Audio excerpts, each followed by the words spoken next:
नमस्कार किसान भाइयों, आशा है आप सभी कुशल मंगल होंगे किसान भाइयों। और अब हम आलू की बुवाई करने जा रहे हैं। तो आलू बुवाई के लिए और बेहतरीन क्वालिटी का आलू प्रोडक्शन करें, अच्छी पैदावार हो, उसके लिए किसान भाइयों किन किन फैक्टरों का बहुत महत्वपूर्ण योगदान रहता है, इसकी आज चर्चा करेंगे। हालांकि मैंने पहले भी कई सारे वीडियो नाइट्रोजन, फास्फोरस और पोटेशियम, इनको कहते हैं मैक्रो उर्वरक, यानी ज़्यादा मात्रा में आवश्यकता वाले। उसके बाद माइक्रो उर्वरक में आप ले सकते हैं कैल्शियम, मैग्नीशियम और जो है इसके अलावा बोरोन है। इसके बाद माइक्रोन्यूट्रिएंट्स में बहुत सारे जो है तत्व हैं, सूक्ष्म आंतरिक तत्व जो जिनकी आवश्यकता होती है। तो किसान भाइयों सबसे जो ज़रूरी हैं आलू के लिए वो जो है एक तो समय है, मौसम तो सबसे बड़ा फैक्टर है, ये तापमान है।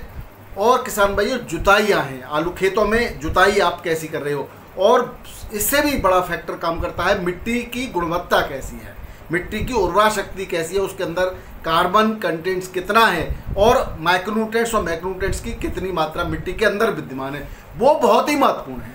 तो आज हम किसान भाइयों इन्हीं तत्वों को लेकर के और कुछ सामान्य जानकारी आपको देना चाहेंगे, जिससे आप बेहतरीन फसल उत्पादन ले सकें आलू का, और निरोगी रहे आपकी फसल। और जो है अंधाधुंध जो हम रासायनिक खादों का हम प्रयोग कर रहे हैं, जिससे मिट्टी हमारी खराब होती चली जा रही है और फसल की गुणवत्ता भी खराब हो जाती है, उससे बचें हम। इस तरह का हमारा ये प्रयास है।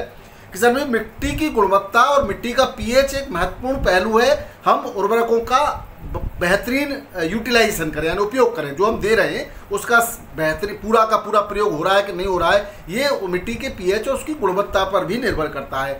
बेसल डोज में देने का तरीका, हम किस तरह से कौन कौन सी बेसल डोज दे रहे हैं, ये भी बहुत महत्वपूर्ण है। और इसके अलावा किसान भाइयों सिंचाई व्यवस्था, सिंचाई हम कितनी कर रहे हैं, कब कर रहे हैं, और पानी रुक रहा है या नहीं रुक रहा है, वो सब। और बाकी का जो काम करता है वो तापमान काम करता है। इसके अलावा किसान में बहुत ही महत्वपूर्ण है बीज की गुणवत्ता। बीज जो है आपका निरोगी होना चाहिए, ये अति आवश्यक है। दूसरा, बहुत पुराना बीज जो कई बार प्रयोग किया जा चुका हो, उसके प्रयोग से बचना चाहिए। बीज की साइज भी किसान भाइयों मायने रखती है। लेकिन इन सब के साथ आज हम बात करेंगे। सबसे पहले किसान भाइयों लेते हैं आलू की गुणवत्ता के क्या क्या हम फैक्टर कम कर सकते हैं और बड़ी सुगमता से हम प्रयोग कर सकते हैं। और खाद की उपलब्धता के आधार पर, यानी कि किसी को डीएपी मिला, डीएपी की बहुत परेशानी चल रही है आजकल, तो डीएपी नहीं मिला तो 3116 है, एनपीके 20-20-013 है, एनपीके 20-20-20 है। इनमें से कौन सी खाद आपको मिली तो कितनी मात्रा में आपको प्रयोग करनी चाहिए, इन सब तथ्यों पर हम आपको जानकारी देने वाले हैं। तो शुरू करते हैं। मैं हूं डॉक्टर के भारद्वाज और आप देख रहे हैं ब्रजराज कृषि फार्म यूट्यूब चैनल।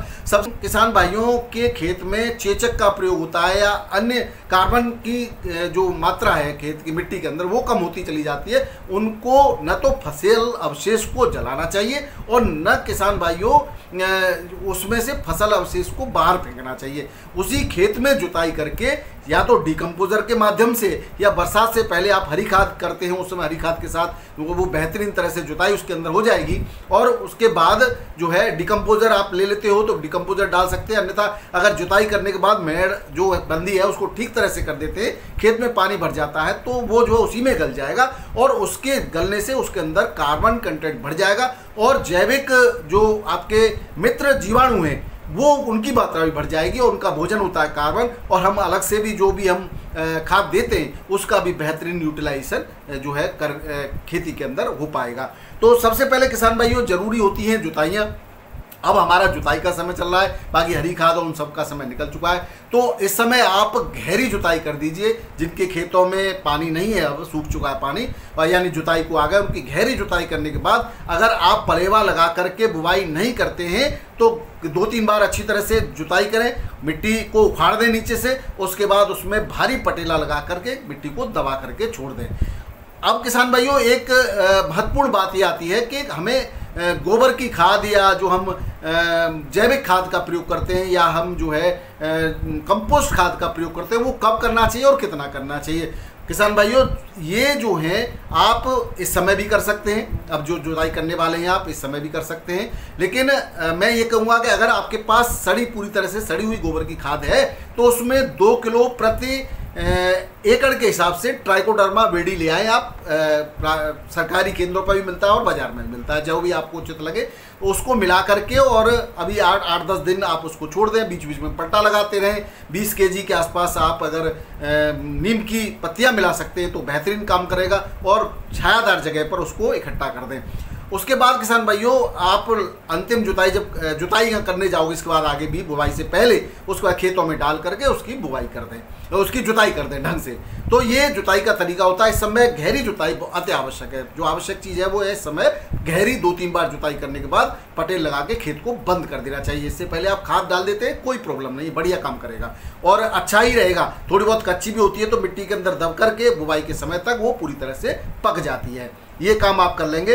तो गोबर की कितनी खाद डालनी चाहिए किसान भाइयों? 8 से 10 टन गोबर की खाद डालनी चाहिए। आप इसको प्रतिवर्ष डालते हैं तो कम ले सकते हैं, अन्यथा अगर 2-3 साल के बाद डालते हो तो इतनी मात्रा आपको आवश्यक है। इसमें बहुत सारे माइक्रोन्यूट्रिएंट्स तो होते ही हैं, कार्बन की मात्रा बढ़ जाएगी और इसके अलावा जो पौधे को आप अलग से बेसल डोज के या अन्य डोज में जो आप अलग से न्यूट्रिएंट्स दे रहे हो उनको पौधा अपटेक आसानी से करता है अगर आपने गोबर की खाद डाली है तो ये बहुत ज़रूरी है। इसके अलावा किसान भाइयों अब हम बात करते हैं खाद की उपलब्धता को लेकर के। सबसे पहले में मुख्य जो तत्व हैं मैक्रो न्यूट्रिएंट्स जो पौधे की आवश्यकता है विशेष, वो होते हैं नाइट्रोजन, फास्फोरस और पोटेशियम। इसके अलावा कैल्शियम, सल्फर वो सब अलग चीज़ें हैं, लेकिन प्रमुख रूप से इन 3 तत्वों की महत्वता पौधे के लिए बहुत ज़रूरी है। इसके बिना पौधे का जीवन ही संभव नहीं है किसान भाइयों। तो सबसे पहले मैं ये बताना चाहता हूँ कि पौधे के पूरे जीवन काल में नाइट्रोजन की जो आवश्यकता होती है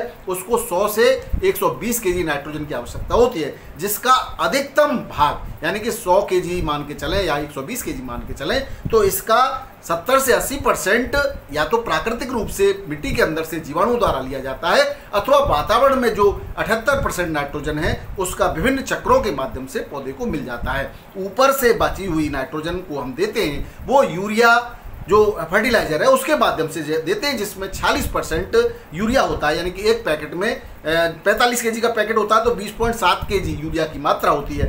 अब हमें बुवाई के समय 30 किसान भाइयों हमारे पास उपलब्ध खादों में हम लेंगे तो अभी हम नाइट्रोजन की इतनी ही बात करेंगे। तो उसमें नाइट्रोजन उपलब्ध खादों में अगर है तो हम अलग से यूरिया की ज़रूरत नहीं समझते, और अगर बुवाई के समय जो आप उपलब्ध खाद दे रहे हैं फास्फोरस और पोटेशियम उसमें नाइट्रोजन की मात्रा नहीं है तो हमें यूरिया की यहाँ पर आवश्यकता पड़ती है। बात करें किसान भाइयों फास्फोरस की, तो फास्फोरस की पूरे जीवन काल में पौधे के 120 से 140 केजी फास्फोरस, न कि मैं बीएपी की बात कर रहा हूँ, मैं फास्फोरस की बात कर रहा हूँ किसान भाइयों, थोड़ा सा आप गलत ना समझ लें। तो लेकिन इसका भी मैं किसान भाइयों अगर हम बात करें ओवरऑल तो 91 केजी तो प्राकृतिक रूप से अन्य स्रोतों के द्वारा पौधे को फास्फोरस मिल जाती है, लेकिन बची हुई शेष फास्फोरस करीब 49 केजी या 50 केजी मान लें फास्फोरस आपको अलग से, चाहे आप रासायनिक खाद के रूप दें या जैविक खाद के रूप दें या अन्य स्रोतों से दें, उसको अलग से देने की आवश्यकता पड़ती है। स्प्रे के द्वारा भी हम देते हैं। अब किसान भाइयों बेसल डोज में जो आपको फास्फोरस देनी है वो कितनी देनी है? मैं जब आपके खाद के जो रासायनिक खाद उपलब्धता के आधार पर, स्रोतों के आधार पर मैं बात करूंगा, उस समय वो आपको इससे ज़्यादा नहीं देनी है।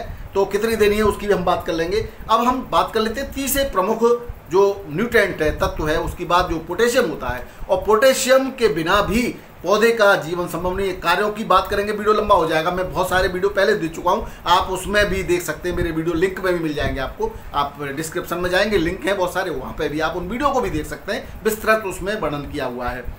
अब इसमें 80 से लेकर के 100 केजी पोटेशियम की मात्रा पौधे को पूरे जीवन काल में आवश्यक होती है। विशेष तौर से किसान भाइयों शुरुआती दिनों में ट्रांसपोर्टेशन के लिए, पत्तियों के निर्माण के लिए बहुत सारे काम हैं, उस पर हम न जाकर के सीधी बात करते हैं। तो बुवाई के समय 40-45 किलो पोटेशियम बुवाई के समय हमें चाहिए।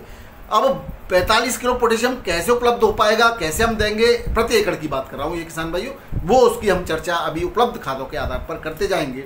इसके अलावा किसान भाइयों तापमान की बात करें तो बुवाई के समय दिन का तापमान 25 से 30 डिग्री सेल्सियस और रात का तापमान 15 से 20 डिग्री सेल्सियस होता है। तो ये बेहतरीन मौसम होता है बुवाई के लिए। पर्याप्त नमी होनी चाहिए और मिट्टी की गुणवत्ता जांच करने के लिए मिट्टी का डेला लेकर के लड्डू बनाकर आप चेक कर सकते हैं। उसको फिर पानी में डालेंगे, तुरंत वो फैल जाता है तो मिट्टी की गुणवत्ता खराब है आपकी।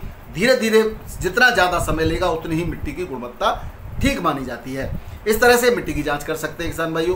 पोटेशियम की जांच के लिए भी बहुत सारे किसान भाइयों ने लिखा है, तो मैं आपको बता दूं पोटेशियम जो हम म्यूरेट ऑफ पोटाश लेते हैं वो दो फॉर्म में होता है, पोटेशियम हाइड्रोक्साइड और पोटेशियम क्लोराइड। पोटेशियम क्लोराइड जो है घुल जाती है और पोटेशियम हाइड्रोक्साइड का ऊपर सफ़ेद अवक्षेप जब बन जाता है, नीचे जो है अघुलनशील अवस्था में कुछ नहीं बचना चाहिए। आप कांच के गिलास में घोल करके अपनी पोटेशियम जो म्यूरेट ऑफ पोटाश ले रहे हैं उसकी जाँच कर सकते हैं। इसी तरह से किसान भाइयों फास्फोरस की जांच के भी कई तरीके से, चूना मिलाएंगे, पंजेंट स्मेल आएगी, तीखी गंध आएगी, जलाएंगे तो फूले की तरह पिघलने लगेगा और वो सफ़ेद फूला सा बन जाएगा, जल जाएगा। और जो नकली खाद हैं वो किसी भी तरह से न टूटती है, न फूटती है और न जो है किसान भाइयों वो पिघलती है। तो उस तरह से जो है आप पहचान कर सकते हैं। और भी हमने अपने वीडियोस में कई बार पहचान के बारे में भी बताया है। अब क्योंकि शॉर्ट में बनाना है इसलिए थोड़ा सा ध्यान देना होगा। अब किसान भाइयों हम बात बेसल डोज की करें तो आपको 8 से 10 टन गोबर की खाद या डाल लेते हैं, अथवा इसके अलावा अगर आप कंपोस्ट खाद लेते हैं यानी कि केंचुए वाली जो खाद लेते हैं उसकी मात्रा 4 से 5 पैकेट प्रति एकड़ के हिसाब से हम प्रयोग कर लेते हैं तो आपको माइक्रोन्यूट्रेंट्स की आवश्यकता ज़्यादा नहीं पड़ती है। इसके अलावा भी किसान भाई इसमें चूँकि ऑर्गेनिक मटेरियल ज़्यादा होता है तब भी पौधे का अन्य तत्वों को लेने की जो क्रिया है वो बढ़ जाती है।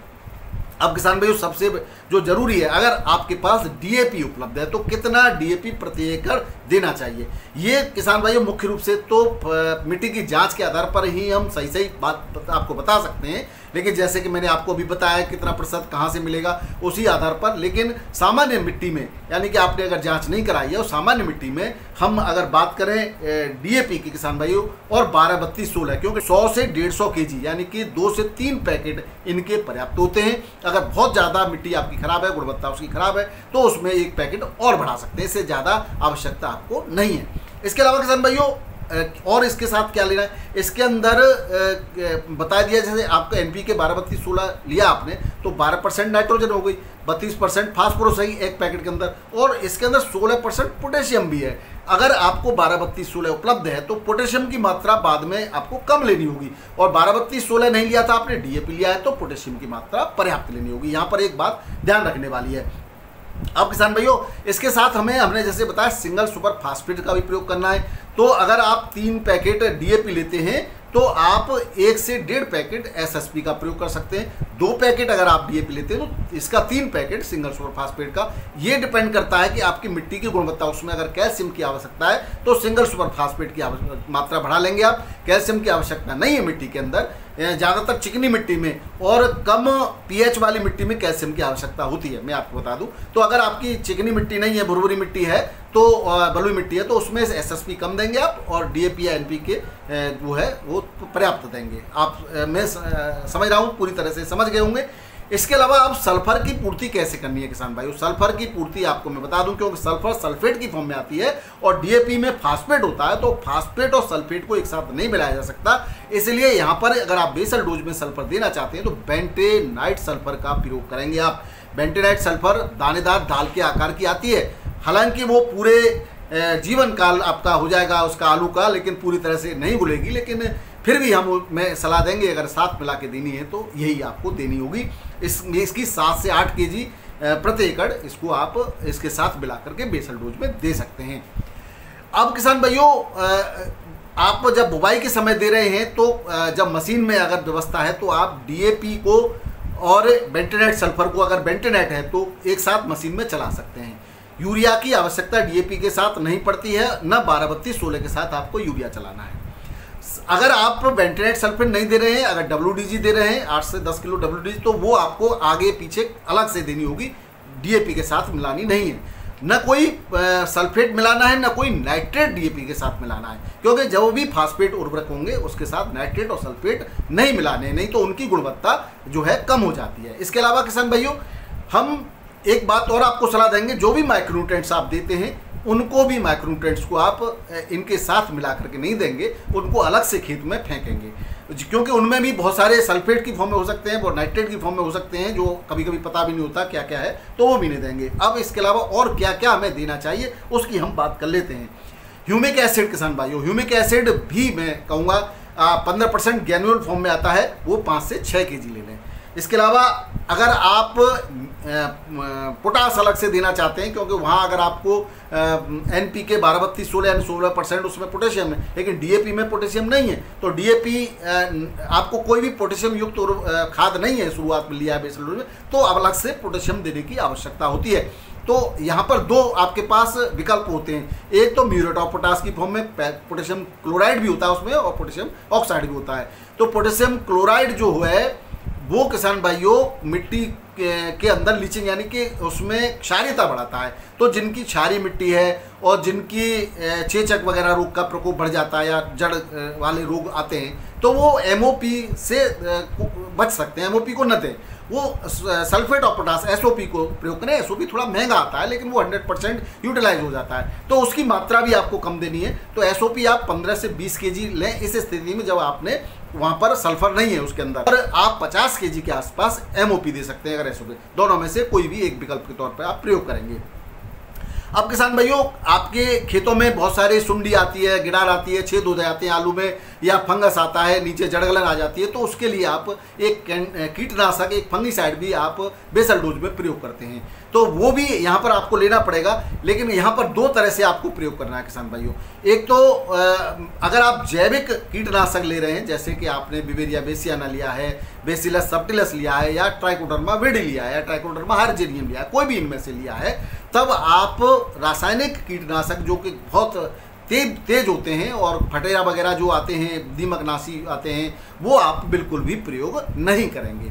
अगर आपने वो सब कुछ भी नहीं लिया है, जैविक कीटनाशक नहीं लिए, तो आप इनका प्रयोग कर सकते हैं। थायोमिथेक्सेम 25% to 30% आता है, वो बढ़िया है, यूज किया उसको, वो 1 kg प्रति एकड़ के हिसाब से ले सकते हैं। लेकिन किसान भाइयों, वही बात मैंने आपको ध्यान रखना है, जैविक और ये दोनों एक साथ बढ़िया काम दोनों नहीं करेंगे।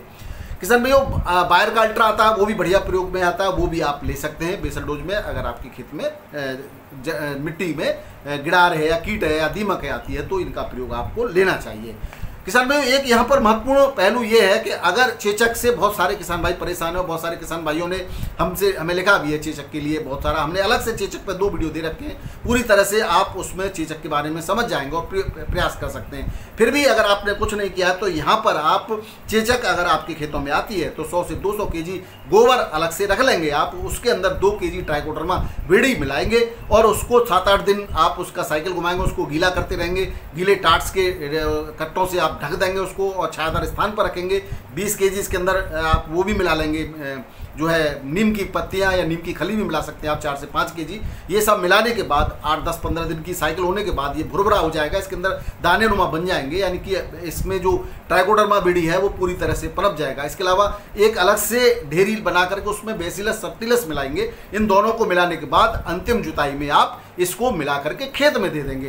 तो यहाँ पर जो आपका प्रकोप हो रहा था ट्राइकोडर्म चेचक वाला, जो कॉमन स्कैब के नाम से जाना जाता है, वो उसका प्रभाव कम हो जाएगा, काफ़ी हद तक उस पर आपको सफलता भी मिलेगी। इसके अलावा किसान भाइयों, अगर आप इसका प्रयोग कर रहे हैं तो आप रासायनिक कीटनाशक का प्रयोग न करेंगे। और अगर अब सबसे बड़ी जो ज़रूरत होती है वो बीज उपचार की होती है किसान भाइयों।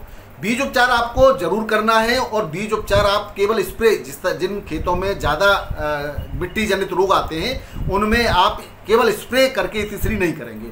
आप एक बड़ी नांद या कोई भी प्लास्टिक का ड्रम काट सकते हैं, उसके अंदर 2% घोल ट्राइकोडर्मा विरिडी का आप ले सकते हैं। इसके अलावा सबटिलस बेसिलस का भी ले सकते हैं घोल। इसके अलावा किसान भाइयों 3% बोरिक एसिड का भी घोल ले सकते हैं, और बाकी के ब्रांडेड कंपनी के फंगीसाइड्स आते हैं, इंसेक्टिसाइड, उनको मिला करके ये लेकर के उसके अंदर 1-2 मिनट आलू को डाल दें, या एक बोरे में रख करके आप ऐसे करके डुबोएं, उसको डिप करें और फिर 1 मिनट के बाद वापस निकाल के छायादार स्थान में सुखा लें। ये तरीका बेहतर होता है आपका जो है ट्रीटमेंट का, सीड ट्रीटमेंट का। और उसके बाद किसान भाइयों उसको छायादार स्थान पर रख दें। 7-8 दिन बाद जब उसके अंदर अंकुरण फूट जाते हैं तब वो समझें बीज बिजाई के लिए तैयार है। ये काम हो गया।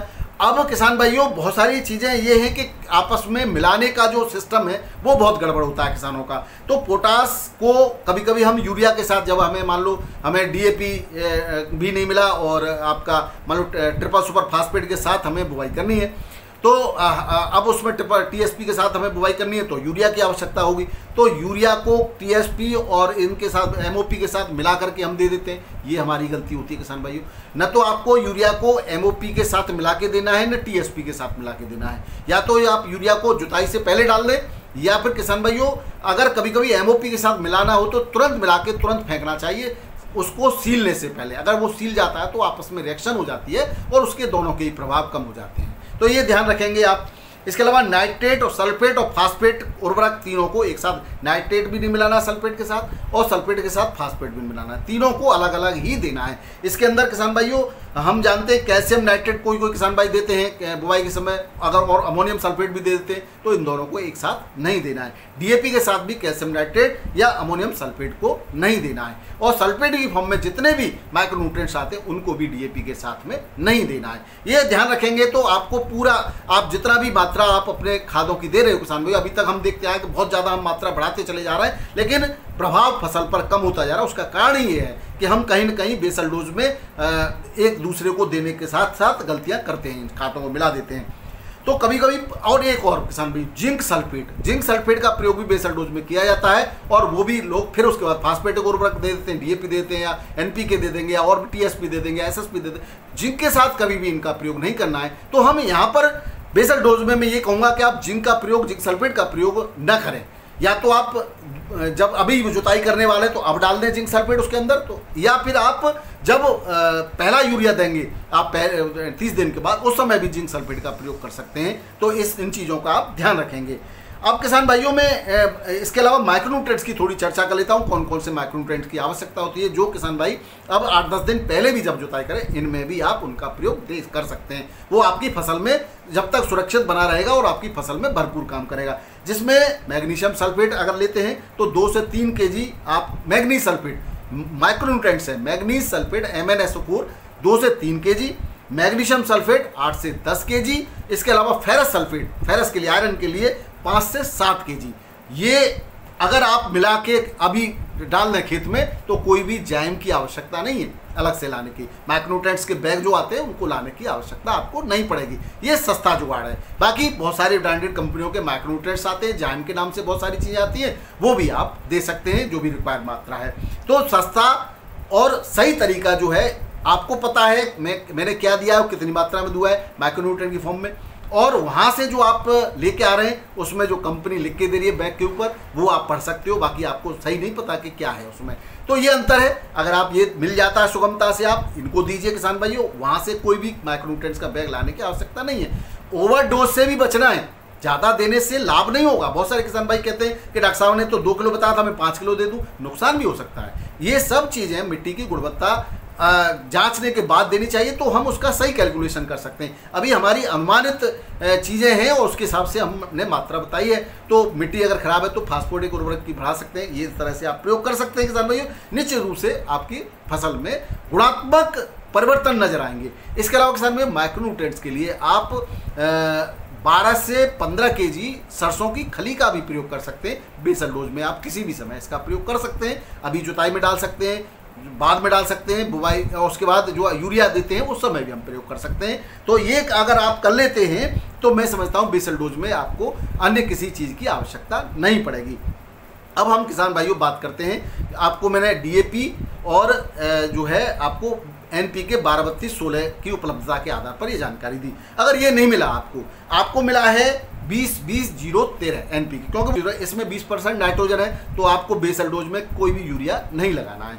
20% फास्फोरस, पोटेशियम इसके अंदर है नहीं, और इसके अंदर सल्फर है 13%। अब किसान भाइयों इसके अंदर जब नाइट्रोजन 20% उपलब्ध है और डीएपी के अंदर 18% नाइट्रोजन थी, तो 2% इसमें ज़्यादा है। तो बेसल डोज में किसी भी प्रकार का अन्य स्रोत से हमें नाइट्रोजन की आवश्यकता नहीं, यानी कि यूरिया नहीं देना है। यहाँ आपको फास्फोरस एक बैग के अंदर 20 केजी 10 केजी फास्फोरस उपलब्ध है। और इस तरह से अगर आप इसका प्रयोग करते हैं 20-20-0-13 का, और इसके साथ और हमें चूँकि अगर इनकी मात्रा फास्फोरस की बढ़ाने के लिए ज़्यादा हम 20-20-0-13 लेंगे तो हमारे पास सल्फर की मात्रा ज़्यादा हो जाएगी और जो है नाइट्रोजन की भी मात्रा ज़्यादा हो जाएगी। तो हमारा यहाँ पर एक सस्ता हम कॉम्बिनेशन बनाएंगे तो इसमें, और अगर टीएसपी आपको आसानी से उपलब्ध हो जा रहा है तो 3 बैग ही आप 20-20-0-13 लें, और यानी कि 150 केजी। 1 बैग आप टीएसपी का ले लें और आप 2 बैग एसएसपी के ले लें। ये मैक्सिमम क्वांटिटी बताइए मैंने, इससे कम कर सकते हैं आप, इससे ज़्यादा नहीं, क्योंकि कैल्शियम की मात्रा भी पूर्ति हो जाएगी इसमें, सल्फर की भी पूर्ति हो जाएगी आपकी, नाइट्रोजन की भी पूर्ति हो जाएगी और फास्फोरस की भी पूर्ति हो जाएगी। तो जो प्रमुख तत्व हैं nitrogen, phosphorus, potassium, calcium, sulphur, इन सब की पूर्ति इस फॉर्मूले से हो रही है जो आवश्यक है बेसल डोज में जर्मिनेशन तक के लिए। और ऊपर 30 दिन के बाद हम क्या करेंगे वो हम बाद में आपको बता देंगे। तो इस तरह से 2 बैग आपने एसएसपी के ले लिए, 1 बैग आपको टीएसपी का मिल गया और 3 बैग आपने एनपीके 20-20-0-13 के ले लिए। बस इतने से ज़्यादा नहीं लेना। अब इसमें किसान भाइयों पोटेशियम नहीं है, आपको पोटेशियम तो नहीं मिला, तो पोटेशियम जो रिक्वायर्ड मात्रा है हम डीएपी के साथ लेते थे उतनी मात्रा हम पोटेशियम की ले सकते हैं। अगर लेकिन सल्फर बिल्कुल नहीं डालना अलग से। पोटेशियम आप 1 से 1.5 bag MOP muriate of potash ले सकते हैं और 20 से केजी के आसपास हमने वहाँ पर, क्योंकि एनपीके में पोटेशियम था 12-32-16 में, इसलिए हमने आपको बताया था कि वहाँ पोटेशियम जो एसओपी की फॉर्म में लेना था 15 से 20 केजी लेना था, यहाँ एसओपी लेना है तो 20 से 25 केजी लेना है, और एमओपी लेना है तो 1 से 1.5 बैग लेना है। अलग अलग वैरायटी आलू के हिसाब से थोड़ा सा मात्रा बढ़ जाती है। किसान भाई जो भी धान के खेत हैं उनमें पोटेशियम भी लेना है ज़्यादा और सल्फर भी थोड़ा सा 1 से 1.5 केजी आपको प्रति एकड़ बढ़ा के लेना है। सल्फर पोटेशियम 5 केजी के 5 से 10 केजी बढ़ा के लेना है। ये थोड़ा सा ध्यान रखने वाला फॉर्मूला है। तो ये सबसे आप बेहतरीन बुवाई कर सकते हैं और बेहतरीन गुणवत्तापूर्ण आपका जर्मिनेशन होगा, अच्छा जर्मिनेशन होगा, ब्रांचेज भी होंगी। इसके बाद कब कितना चाहिए वो आगे वीडियो बताएंगे। बेसल डोज तक के लिए, बुवाई तक के लिए इतना ही पर्याप्त है किसान भाई। बहुत बहुत धन्यवाद, नमस्कार, आदाब, सत श्री अकाल, राधे राधे, जय जवान जय किसान। आपका दिन मंगलमय हो।